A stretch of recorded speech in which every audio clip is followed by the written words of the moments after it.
Hola, seguimos en este foro de recursos humanos con este panel de nuevas habilidades.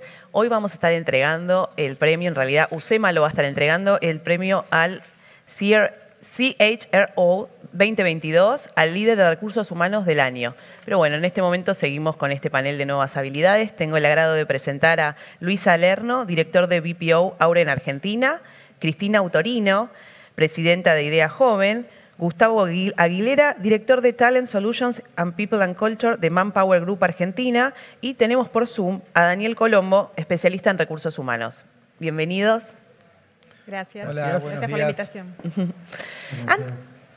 Antes que nada, les voy a preguntar a todos, ¿cuáles son las principales tendencias que están viendo en el mercado laboral en este año y ya pensando en los años que se vienen, ¿no? En 2023, 2024, ¿cuáles son las principales tendencias? ¿Quién quiere arrancar? Yo diría que sí, dale. Una y la saliente, digamos, que es un poco se venía hablando en el resto de los paneles, tiene que ver con cómo ha cambiado el modelo de trabajo, ¿no? El trabajo híbrido, el trabajo remoto, muy mezclado con la presencialidad. Esas diría como una de las grandes tendencias. Otra de las tendencias importantes que nosotros vemos, estamos en más de 80 países alrededor del mundo y generamos mucha investigación en este sentido, tiene que ver con lo que los trabajadores quieren.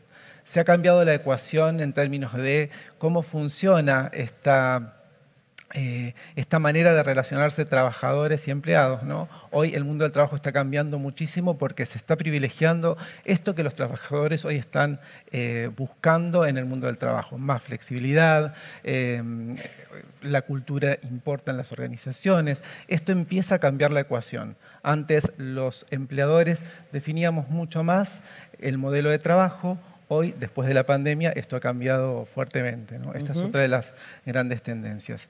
Y en tercer lugar, ha tomado un rol muy importante todo lo que tiene que ver con lo social. La voz, el activismo, lo que ocurre con la diversidad y la inclusión en el mundo empieza a tomar un lugar preponderante en las organizaciones, ¿no? Y esto lo ven mucho las nuevas generaciones, donde por un lado la cultura y por el otro lado los valores empiezan a tomar una preponderancia enorme. La cultura organizacional, la flexibilidad, los valores, la diversidad y la inclusión empiezan a ser temas que ya están en agenda de las compañías. Yo diría que casi todas las empresas hoy están mirando estos temas fuertemente. Bueno, concuerdo un poco con lo que planteaban recién. Nosotros desde Idea Joven en particular estamos viendo un poco un momento como bisagra, ¿no? En donde estamos viendo quizá una especie de transición y donde las compañías un poco a modo prueba y error van viendo qué capturar y qué capitalizar de lo que nos dejó la pandemia, ¿no? O sea, el modelo de presencialidad full que conocíamos hasta ahora, o hasta antes del COVID, está como superado. Y la virtualidad creo que nos dejó un montón de aprendizajes y cosas buenas, entonces están un poco surcando el camino de ver, bueno, qué componente de cada una de estas prácticas adoptar y que se adapte lo mejor posible a cada industria, a cada rol, a cada tarea y demás. Y creo que hay otro elemento fundamental adicional a los que mencionaba recién que tiene que ver también con la digitalización, ¿no? O sea, pensé que esto está también transformando tareas, industrias, roles y tiene un impacto también a nivel talento y el famoso upskilling y reskilling, qué tengo que reaprender, cómo formamos también a las generaciones que vienen y demás. Creo que es algo que va a atravesar la economía también. Bueno, sí, coincido un poco con Gustavo y con Cristina, ¿no? Y creo que estamos en este momento en el post-pandemia de lo que es el trabajo. Nos dejó grandes aprendizajes y creo que el desafío que tenemos por delante las empresas, en definitiva, es cómo el futuro del trabajo lo co-creamos con los jóvenes talentos que están surgiendo hoy, no en función de lo que nosotros creemos que ellos creen, ¿no? O que ellos piensan. Creo que ese es el gran desafío que tenemos. Daniel, ¿querés aportar algo respecto a las tendencias? Sí, quería agregar que lo que percibo también desde mi rol como coach ejecutivo y trabajando con compañías en 18 países y particularmente también en Argentina, tanto en compañías grandes como medianas como pequeñas, se observa un giro en los estilos de liderazgo. Esos estilos que habíamos estudiado tanto tiempo atrás en las universidades o que incluso yo mismo estaba formando hasta el 2019 ya han quedado prácticamente en desuso y hoy se está buscando un estilo de liderazgo más colaborativo, más cercano, más horizontal, que va muy en línea con los valores que contaban recién Gustavo, Cristina, Luis, y también en el panel anterior, donde se habló de la propuesta de valor, por ejemplo, como un atractor de talento muy importante. Y un aspecto no menor dentro del liderazgo es que estos líderes sean líderes con propósito. Hoy las personas eligen a las empresas en muchos casos, obviamente por la necesidad de tener que trabajar, pero también las eligen en función de sus gustos, de sus valores personales y que algunos de esos valores también estén alineados con los valores de las empresas empleadoras. Uh-huh. Bueno, se habló de flexibilidad, hablaron de flexibilidad, hablaron también de el compromiso que tienen que tener las empresas. ¿Qué más quieren los trabajadores hoy, los jóvenes, para sumarse a determinada empresa o para sumarse al mercado laboral? ¿Qué es lo que esperan? Uno de los componentes que mencionaba recién tiene que ver con valores y con cultura, pero también el comportamiento que han tenido las empresas durante la crisis, durante la pandemia, hoy empieza a tener, nosotros decimos sus coletazos, ¿no? La manera en que las empresas se han comportado, cómo han reaccionado.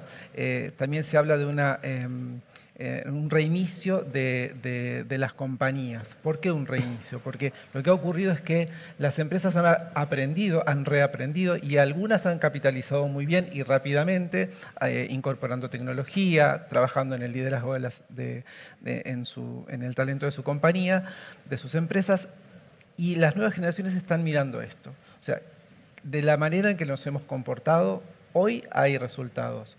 Esto tiene que ver con cómo hemos afrontado nuestros servicios, nuestros negocios, nuestros clientes, cómo hemos invertido en tecnología, cuán rápido nos hemos adaptado y cuánto esto se ha capitalizado hacia el interior de las compañías. Y por el otro lado, todo lo que tiene que ver con valores, hoy se hablaba mucho de escasez de talento. Las habilidades técnicas y personas con habilidades técnicas no es tan difícil encontrarlo. Lo complejo hoy es que haya un mix entre esas habilidades con las habilidades blandas.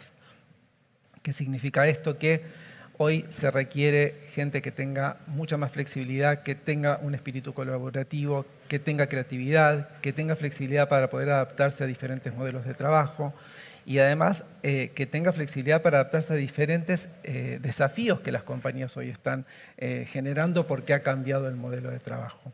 Creo que este es uno de los puntos fundamentales. Y una de las cuestiones que nosotros relevamos también tiene que ver con la voz y el activismo. Todo lo que está ocurriendo con diferentes fenómenos sociales que empieza a incorporarse también en el tratamiento de las agendas corporativas es un gran tema. El tema de género, por ejemplo, que está pasando con las mujeres en el mundo del trabajo. Durante la pandemia se ha incrementado muchísimo la brecha. Hoy las nuevas generaciones miran el comportamiento de las empresas, de qué manera se tratan estos temas, de qué manera la diversidad y la inclusión está incorporada a la cultura, pero también a los servicios, a los productos, cómo se maneja este tema con clientes. Digamos, hay un giro muy interesante y por eso decimos que está muy ligado a valores, porque la pandemia lo que ha hecho justamente es interpelarnos en nuestros valores personales. Esto de haber mezclado el mundo del trabajo y la familia de una manera tan fuerte ha hecho que los valores también se pusieran en juego. Cuando se hablaba hoy de la escasez de talento, hay un fenómeno muy interesante que está ocurriendo, sobre todo en la industria manufacturera. Todas aquellas industrias que han requerido sí o sí de la presencialidad, hoy esos trabajadores empiezan a ver cómo muchos otros trabajan desde su casa. Y ha habido un gran vuelco de aquellos que estaban en la presencialidad a querer optar por trabajos virtuales. Y esto afecta a la industria. Entonces, es interesante ver cómo eso está muy ligado a valores, está muy ligado a esto de la flexibilidad. Cuando decimos flexibilidad, pero ¿qué significa ser flexibles? Bueno, que la gente esté eligiendo un mayor equilibrio entre la vida personal y el trabajo. Bueno, y algo que mencionaste que me parece bastante importante también es que tanto la empresa también le pide flexibilidad al trabajador. Exacto. No es solo algo que pide la persona que es empleada, sino que la empresa también lo demanda. Bueno, hay algunos resultados de la encuesta de Idea Joven que marcan esto, ¿no? El tema de la flexibilidad. ¿Cuáles son esos principales resultados en relación a la forma de trabajo? ¿Qué te marca la encuesta? Sí, uniendo esta pregunta con la anterior que hacías, nosotros relevamos justamente, ¿qué te motiva a permanecer en tu trabajo? ¿Qué te motivaría eventualmente a cambiar? Y lo comentábamos antes de entrar a la mesa. Un poco coincide con lo que acá manifestaron desde Manpower. Como un mix de factores, ¿no? Algunos lo llaman higiénicos o quizá más materiales. La remuneración está para nosotros, o nos dio a tope de los requisitos, pero junto con eso otros dos elementos que fueron la flexibilidad, que ahí la tomo tanto como en la flexibilidad horaria o el mix presencial virtual, como esta idea de autonomía, ¿no? De poder administrar mis tiempos, balancear mi vida personal y laboral, un poco lo que nos pasó, que todo convivió bajo un mismo techo durante 2 años, ¿no? Que es un montón de tiempo también.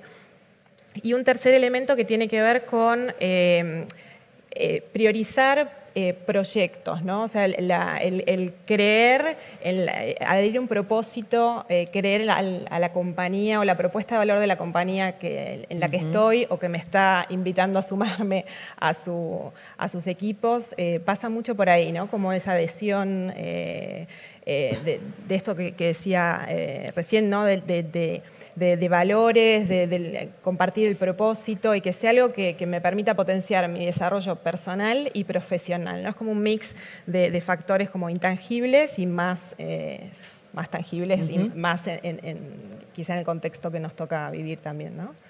Y Luis, para vos, ¿qué es lo que están buscando hoy los jóvenes para entrar en el mercado de trabajo y qué es lo que buscan para sumarse a una empresa? Bueno, un poco, a ver, va en línea con lo que comentaron recién, ¿no? Nosotros hicimos una encuesta también desde Auren, preguntándoles qué valoraban a la hora de buscar un trabajo a los jóvenes de entre 20 y 30 años, que en definitiva son los futuros gerentes de la mayoría de las compañías que estamos acá. Y nos sorprendió, estaba muy parejito, un poco hablábamos antes de entrar por la encuesta de IDEA, nos sorprendió que nos pusieron por encima la oportunidad de crecimiento y desarrollo por sobre encima del salario. Mirá. Después de esto pusieron la flexibilidad, que es un poco lo que veníamos conversando, el clima y en quinto lugar los beneficios, que era algo que antes conversábamos mucho y hoy parecería que los beneficios ya no tienen que estar casi en la discusión, los dan por hechos, digamos, ¿no? Claro. Que es algo que hoy parecería que ya no podemos seguir discutiendo si tenemos que tener beneficios o no, sino que hablemos de oportunidad de crecimiento, cuál es mi plan de carrera desde que soy un chico y entro a los 22 años a una compañía, cuál es mi plan de carrera en esa compañía, entendiendo que los beneficios están, ¿no? Daniel. Algo interesante que se habló en el panel anterior tiene que ver con la congruencia, ¿no? La congruencia de las empresas entre lo que dicen para afuera, lo que comunican para adentro y cómo se vive en el clima de la organización en línea con lo que comentaba recién Luis. Y ahí influye muchísimo este replanteo de las culturas corporativas, ¿sí? Cómo se están mirando hacia adentro de las organizaciones es un proceso de introspección. Observo también que las nuevas generaciones, como las que está midiendo IDEA o Auren, o los informes que comentaba Gustavo desde Manpower, tienen otro componente que desde mi trabajo es esencial, que es el tema de la seguridad psicológica. La seguridad psicológica en el trabajo hoy está adquiriendo una relevancia muy importante a partir de que en el periodo de pandemia empezamos a poner el tema de las emociones sobre la mesa. ¿Cómo me siento? ¿Qué me está pasando? ¿Por qué proceso estoy atravesando en forma personal?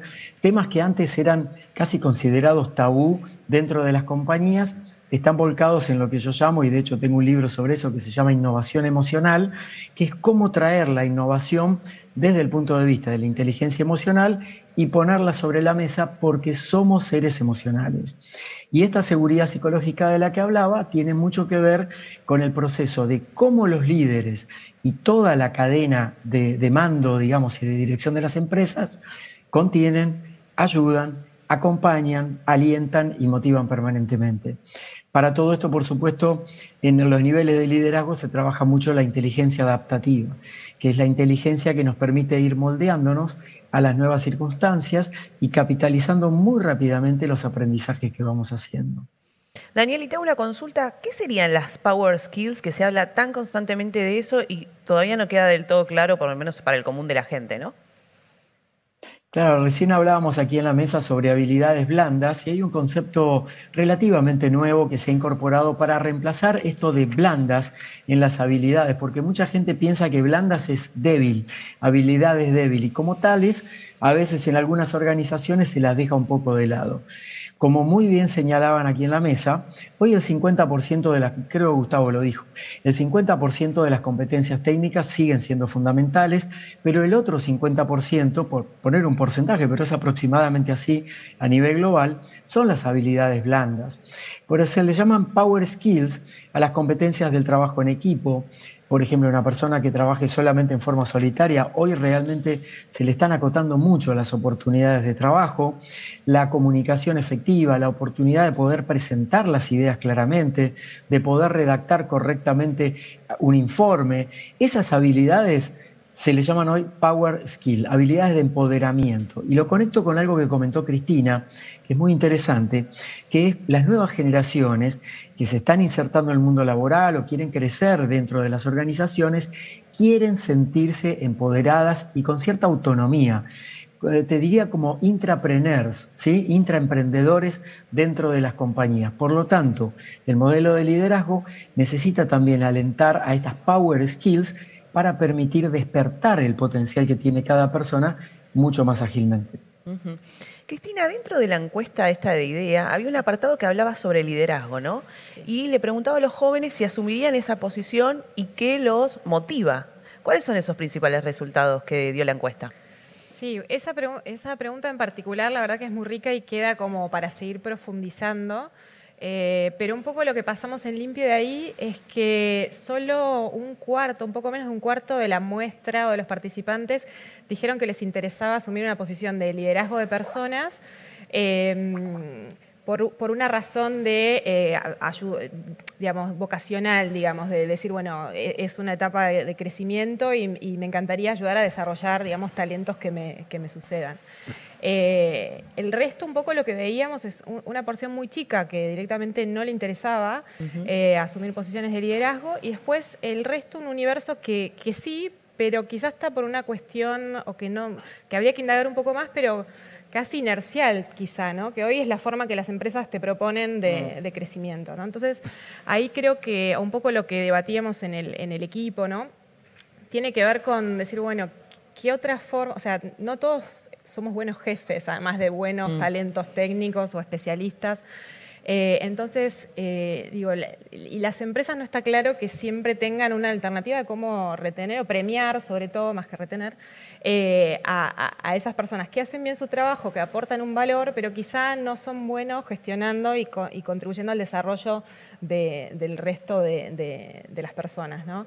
Entonces, me parece que es algo que también en algún momento, digamos, en algunos lugares sé que se está reviendo, se está empezando a pensar esto de si el modelo, o sea, estos modelos quizá más horizontales, bueno, cómo retribuimos, cómo motivamos, cómo premiamos el crecimiento y bueno, como es algo que está ahí abierto y que creo que va a quedar para una nueva encuesta. Y bueno, justo ligado a esto que vos comentás, a mí se me ocurre pensar, porque hablamos de cómo atraer, y lo otro es cómo los retenemos. Si el liderazgo ya no es algo tan aspiracional, o si lo ven como algo inercial, pero no es algo tan... ¿Qué elementos tienen las empresas hoy para retener el talento? Marca empleadora, digamos. Hoy te diría que es otro de los grandes temas sobre los que están trabajando las empresas. Nosotros somos consultados frecuentemente sobre, bueno, cómo hacemos el concepto de retención. Diría que ya hoy no existe. Hoy lo que se busca más es ser atractivos para el talento.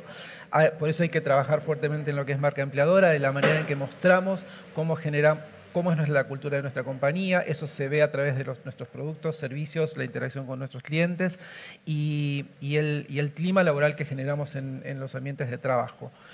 Trabajar en marca empleadora también implica estar muy atentos a estos temas que decía, de los que hablaba antes, estar muy atentos a ser muy ágiles en términos de tecnología, de este nuevo liderazgo que hoy las empresas están demandando, que es un liderazgo más digital, más empático, y también trabajar fuertemente en incorporar temas de diversidad e inclusión. Insisto con este tema porque hay una cuestión fundamental que nosotros relevamos en una de las investigaciones, es hoy ya no deberíamos hablar de generaciones, de conflictos de generaciones. La pandemia nos ha puesto a todos en el mismo lugar, desde el punto de vista de lo que ha ocurrido a nivel emocional, a nivel personal, y hoy la gente privilegia casi las mismas cuestiones independientemente de la generación. Entonces, debemos generar ambientes corporativos que sean atractivos desde muchos puntos de vista. La flexibilidad, la cultura, los valores, nuestros productos y servicios y la congruencia, un poco él también lo nombraba. ¿Cómo dibujamos esa línea de sentido a través del camino que van generando las compañías en tiempos difíciles? Cómo hemos capitalizado los aprendizajes después de la crisis, cómo continuamos y sostenemos esas prácticas. Y hay un punto muy interesante también que nosotros relevamos, que tiene que ver con el cuidado del medio ambiente. ¿Qué están haciendo las compañías con el medio ambiente? Es un tema del que tampoco se habla demasiado, pero del que están muy atentos. Hoy todos estamos muy atentos acerca de lo que está ocurriendo. Cómo se incorporan esos temas que aparecen y cómo las compañías los toman. Hablamos del medio ambiente, hablamos de género. Últimamente ha ocurrido un debate interesante acerca de cómo el rol de las mujeres dentro de las compañías, muy relacionado a género, y cómo deberían empezar a tener mayor preponderancia en actividades en las que las mujeres no son tan tenidas en cuenta. Y hay un dato interesantísimo, que las mujeres están estadísticamente comprobado que están mejor calificadas que los varones, que tienen más nivel de certificación y sin embargo están más relegadas en el mundo laboral, ¿no? Luis. No, y agrego un poco marca empleadora, por supuesto, y creo que tiene que estar asociado también a lo que hablábamos antes de la oportunidad de crecimiento profesional, ¿no? Un poco, y pongo sobre la mesa otro dato que nos dio la encuesta nuestra, que el 65% cree enriquecedor para rotar en distintas experiencias laborales para crecer profesionalmente. Entonces tenemos un doble desafío, ¿no? Nos están diciendo que ellos creen que está bueno rotar frecuentemente dentro de distintas compañías para enriquecerse. ¿Qué hacemos nosotros como compañía para un poco acompañarlos en ese sentido? Lograr que nos acompañen a nosotros como compañía el mayor tiempo posible, agregándonos valor, ¿no? Creo que ahí tenemos un público cada vez más exigente, que nos desafía como empresarios, en definitiva, ¿no? Daniel, ¿cómo se puede retener? A lo que comentan acá los colegas, el tema del entrenamiento muy personalizado. Ya estamos pasando de un formato que antes era de entrenar a las personas en ciertas habilidades que la empresa marcaba, y hoy lo que observo es que estamos migrando a un modelo donde se diseña casi un menú muy personalizado de entrenamiento de acuerdo a los distintos talentos que queremos potenciar y desarrollar. Y una cosa que me quedó dando vueltas tiene que ver con esto que decís, no se habla ya de retener, sino de atraer. ¿Qué significa ese concepto de ya no se trata de retener el talento? Es que hay una paradoja allí, ¿no? Digamos, cuando uno quiere retener a alguien que ya decidió irse, ya está fuera de la compañía. Entonces hay que generar ambientes organizacionales atractivos, desafiantes. Esto de no pensar tanto en estructuras rígidas, sino en modelos más flexibles incluso de trabajo, trabajar más por proyectos, entender que hay que estar anticipados a lo que las tendencias de los negocios y del mundo del trabajo están marcando. Las compañías deberíamos estar varios pasos más adelante para que cuando eso se logra, empiece a ser una compañía más atractiva para el verdadero talento, ese que busca el desafío constante en entornos mucho más flexibles. Yo creo que el concepto de retención, creo que estamos casi todos de acuerdo, es un concepto que atrasa muchísimo, y por eso hay que pensar mucho en cómo hacemos atractiva nuestra compañía, de qué manera la gente nos elige, no solamente por los contextos culturales, sino porque también generamos empresas que son sostenibles en el tiempo, muy ligadas a valores, ¿no? Esto es algo que fuertemente viene generándose y replanteándose. Por eso las empresas están repensando la cultura. ¿Qué pasó con la cultura después de esta gran crisis que hemos tenido, ¿no? ¿Coincidís con esto de retención y esto que hablabas de rotación también? O sea, como que se contraponen, ¿no? O sea, para los empleados o los futuros empleados es muy importante rotar y la empresa queriendo retener es como una contradicción. Sí, por supuesto. Y como dice Gustavo, no hablar en definitiva de la retención, cuando hablas de retención es pues ya tomó una decisión en definitiva, ¿no? Tienes que generar un ambiente previo para que no quiera tener que tomar esa decisión. Y creo que en Argentina tenemos una oportunidad grande. Creo que en el panel anterior hablaban de un poco de escasez de talento. Yo creo que en Argentina no tenemos escasez de talento. Incluso nosotros hace 1 año y pico lanzamos Aure en Latinoamérica y un poco empezamos a trabajar con mucha sinergia entre todos los países y el talento argentino es muy bueno y resalta en la región. Entonces creo que no hay un tema de escasez, sino hay un tema de cómo lo trabajamos, cómo lo apoyamos, cómo lo ayudamos a desarrollarse en definitiva, ¿no? Bueno, muchísimas gracias por acompañarnos. Seguimos a continuación se van a entregar los premios CHRO 2022 que los entrega la Universidad del SEMA. Seguimos con la entrega de premios.